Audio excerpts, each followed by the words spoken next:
It's good old Friday. I just went out and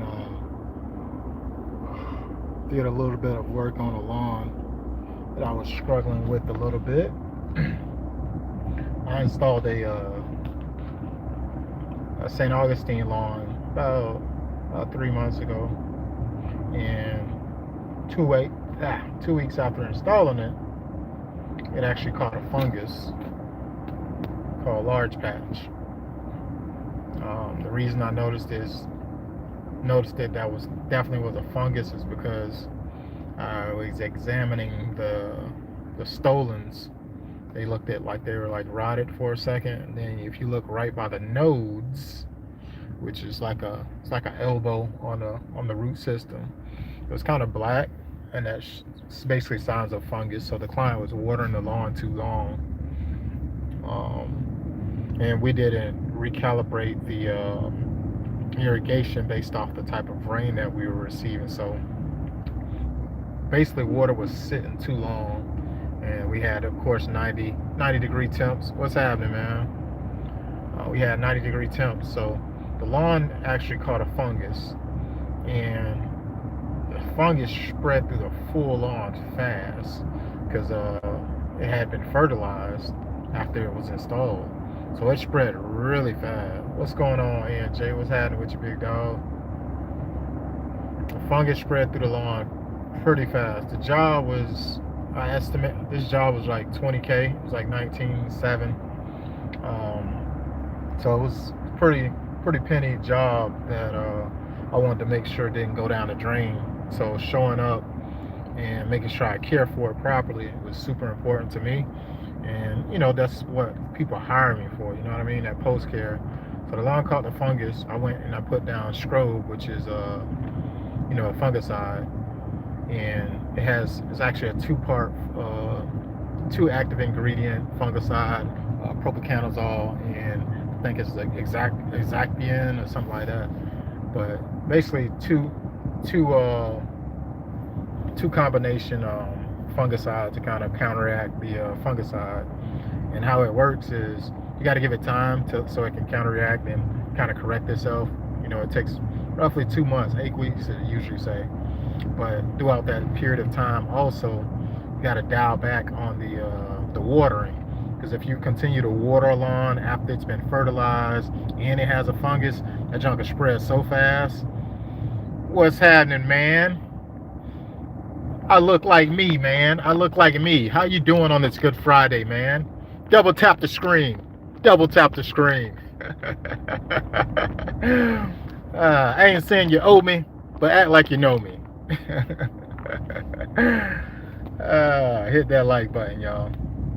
But yeah, anywho, I'm talking about grass, man, and one of my clients' lawn caught a fungus after I did a full lawn renovation. And it would have been really costly for me to have to go back and resod that lawn if I hadn't took action on it sooner. Sodding that lawn, it would have cost nice. It would have cost a nice penny if I wouldn't have got there and got the fungicide down. So I let the fungicide do its job, right? I go back to visit. Some of the stolons were damaged down to the crown. Pretty bad damage, but it was rehabable to the point where now I'm trying to focus on what I can do to promote healthy growth.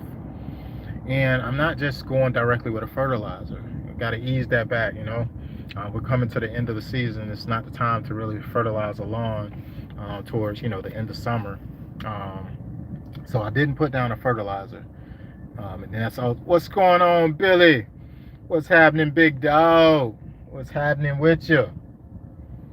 So I didn't put down a fertilizer. I actually put down top dressing. I composted, light level of compost, roughly a half an inch. I'm just trying to add some organic material back in there so the stolons that still have some life in them, and that's green, can kind of try to encourage some new growth and some new shoots. If I can get some new shoots out of that grass with consistent mowing, I think it'll be awesome for the rest of the remainder of the season. But yeah, man, the customer was worried, but when I went back, he had a little bit more peace of mind. I told him my action plan to kind of correct it. just having a conversation, being transparent. Hey, it takes time for this stuff to come back from this type of damage, but it's definitely rehabable. How about getting good? But yeah. So yeah, I told the customer, now we just got to give it a little bit of time. I'm gonna top dress it, and I also hit it with today it was with propiconazole.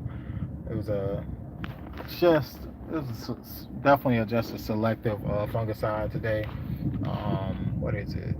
What's the name brand of that fungicide? Oh, it's called Prophecy. Yeah, Prophecy. Prophecy is the fungicide I used today, and that's propiconazole. That's the active ingredient in it, and that's what I'm using to make sure I got the fungus completely eradicated out of the lawn. The customer has been very scared to turn the irrigation on since then, but it ain't a big deal. I told him, hey, don't be scared to turn it on. Let's just use it in moderation. Make sure the lawn is not saturated, and if we're catching any rain, to make sure you're not irrigating on your normal schedule when we catch rain, because he don't have a rain sensor in place.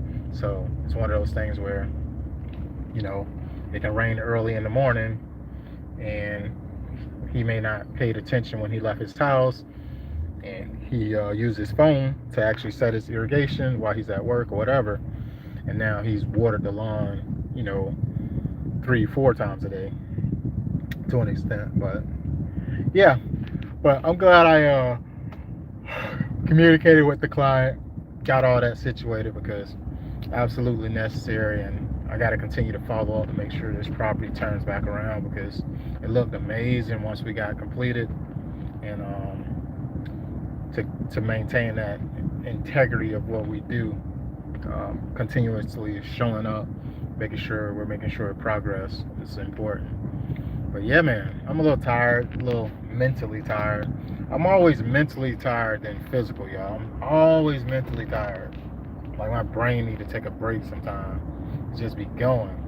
The thing is, I can't stop going. I can't stop going because I got stuff to do. I got another side job lined up for next week. It's a Zeon Zoysia lawn. It's gonna be fun.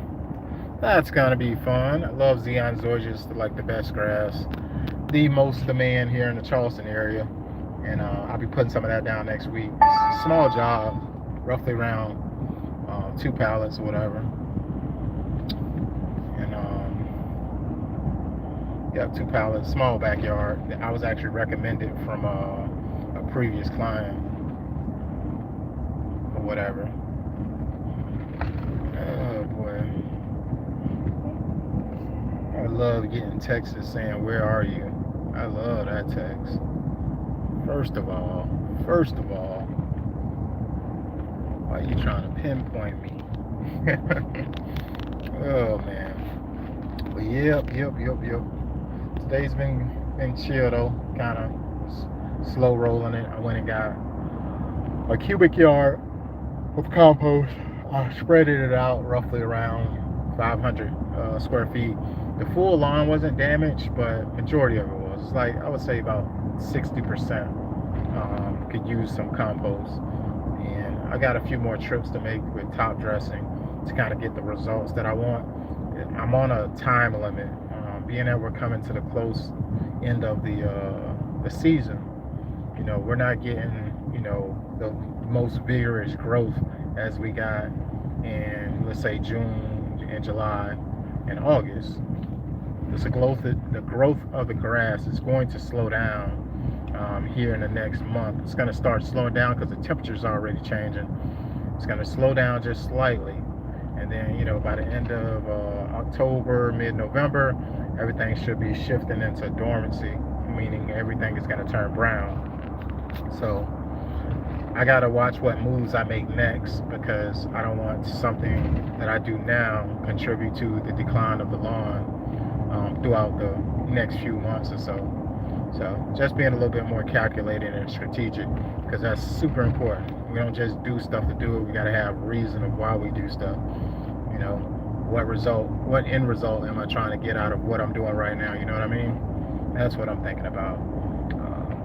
But yeah, overall, everything's been going well. I'll be installing some irrigation more than likely, probably within the next week or two, probably the next 2 weeks. I'm gonna install some irrigation at my house. That way I can have me some fun from beginnings, from start to finish. I'm probably gonna record the whole process because I want to show people how to, tap in their main water supply when they're on city water, not well water or other stuff. Because that is subjective. It's slightly different processes. But I'll be tapping into my city water, where my main water supply coming to my house. I'll be teeing into that with a ball valve. I'll run that PVC. That's going to be a 1 inch to my backflow. Once I come out the backflow, I'm gonna come out 1 inch, and then I'm gonna use the backflow, other side of the backflow, the exit of the backflow, to go through each valve, and it's gonna come in each valve. The water pressure is gonna be on a 1 inch PVC. I believe I'm gonna come out with 3/4 of an inch of a pipe on the rest of the zones, the irrigation zones. I think that's common. I think with the pipe being smaller, I can put more heads on it, the pressure will be higher, etc. I think I got good pressure at my house, so that's not even a problem. But a lot of people, from what I hear, my irrigation supplier, he was like, everybody usually just do 1 inch everything. I was like, really? I was like, really? He's like, yeah, everybody just does 1 inch all the way through. 1 inch where the water come in, 1 inch it go out to. I guess so everything's the same. They don't really have to switch stuff up. I was noticing that when I was hunting for certain parts, when it came to doing the irrigation repair, he did not have much 3/4 of an inch fittings, like 90 elbows, 45s, even though I didn't use 45s, T fittings, etc. There wasn't many. I look like old boy. I didn't look like old boy. Nah, that ain't him. But yeah. But I'm on the flip side. I'm about to pick up my daughter, take her behind to this football. I think she got a football game that she's supposed to be playing in a band for tonight. That's that. And I'm going to probably get back to the crib and jump on the computer before my busy kids get home. I think I'm gonna go find me. I want to go find me an energy drink and just turn up. But I'm gonna chill. I might find a coffee or something. I need some caffeine somehow, some way. Need that.